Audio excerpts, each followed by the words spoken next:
Sa mabuting balita ngayon, dinala kay Jesus ang isang lalaking bingi at utal na hindi makapagsalita. Inilayo muna siya ni Jesus sa karamihan, hinipo ang kanyang tenga at dila, tumingala sa langit at sinabing, Ephata, na ang ibig sabihin ay mabuksan ka. At nakarinig na ito, nawala ang kanyang pagkautal at nakapagsalita na ng malinaw. Ang pagiging bingi at pipi ay hindi lamang pisikal na karamdaman.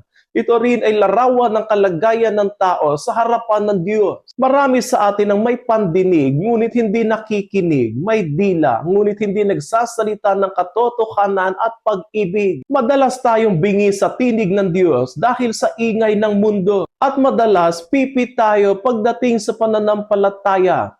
Takot tayo magpatotoo, magpatawad o magsabi ng mabuti at tama. Ang salitang Ephata ay paanyaya ni Jesus na mabuksan ang ating puso upang makinig at magsalita ayon sa kalooban ng Diyos. Mapapansin din natin na tumingala sa Jesus. Ipinapakita nito na ang tunay na paggaling ay nagmumula sa ugnayan sa Ama at sa habag para sa tao. Ang paggaling ay nagbubukas ng ugnayan sa Diyos, sa sarili at sa iba. Sa ating buhay, tinatawag tayo ni Jesus na pakinggan ang kaniyang salita at isabuhay ito sa ating gawa at salita. Inaanyayahan tayo na hayaan siyang hawakan ng ating pagkabingi at pagkapipi, ang ating katigasan ng puso, ang pananahimik sa harap ng mali, at takot na magmahal. Kung pahihintulutan natin na sabihin ni Jesus ang Ephata sa ating buhay, mabubuksan ang ating pandinig sa kaniyang kalooban at luluwag ang ating dila upang magpahayag ng pananampalataya, pag-asa at pag-ibig. Naway araw-araw nating hilingin na buksan tayo ng Panginoon